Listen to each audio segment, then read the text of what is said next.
Hey guys, so I'm going to show you how to paint a cone, and we're going to do this in green, I believe. A nice green. And I'm using some Magella Mission Gold watercolors that I'd purchased, because they're beautiful and I'd wanted some, but also for an unbox and swatch, which is coming up, hopefully, fingers crossed, soon.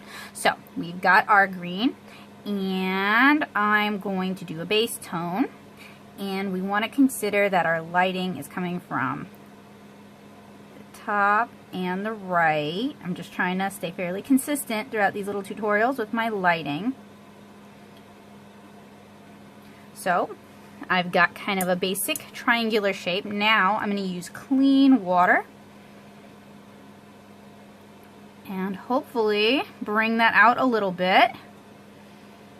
Bring that out a little bit too, and get a bit of a gradient. Now on these cheaper cellulose papers, this can be harder to do, and I'm using Fluid Easy Block paper, which is a cheaper cellulose paper. So if you're using student grade papers to follow along with me, which is what this is, just keep in mind that the results are not going to be as striking. So you can use a paper towel, a steady hand, and dab up some of that color to kind of help reintroduce that transition that we had. I'm going to use a Thirsty brush and just kind of pick up some more of it. Alright, and I'm going to let that dry.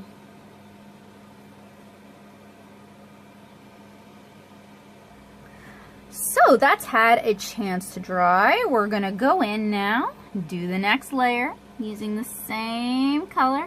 You want to leave a little hint even along the furthest line, because this line over here, because it's technically not the furthest area away because it's curving back towards the light source. So, and then let's try with a Thirsty brush. That way we're not adding a bunch of water, we're just kind of blending that color out. Alright, so you guys can kind of start to see it taking shape a little bit. Maybe we'd want to drag that color out a little bit more. This way.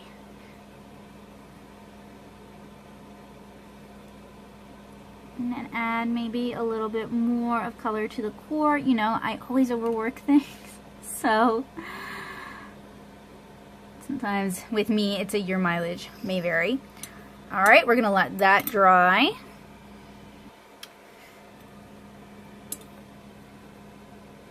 So now that that layer has dried, we're going to grab the same color, a little darker, line it up with that edge, and you can either achieve these effects through, you know, loads of layers or wet into wet. That's really what LOL stands for, y'all. Loads of layers, clearly. And I'm going to let that dry.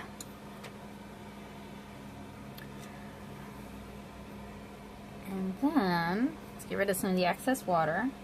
Try to get really saturated. And do the final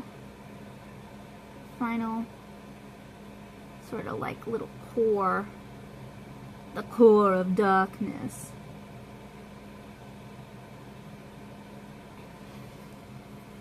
And depending on your needs and depending on your paper, you can blend all this out so you get like a really nice gradient, or you can leave it kind of harsh and stark.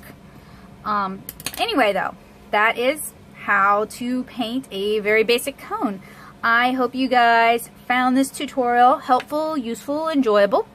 If you'd like to see me demonstrate other basic shapes, let me know in the comments below. I'm trying to build on concepts and make this a little more approachable for people who might be intimidated to do this or just don't know how to handle it. So if you're looking for something a little more in depth, you can check out some of my other tutorials here on this channel in my watercolor playlist, or head on over to nattosoup.blogspot.com and check out my watercolor basics series. I hope you guys have a great day, and I hope to see you again really soon. Whoa, bye guys!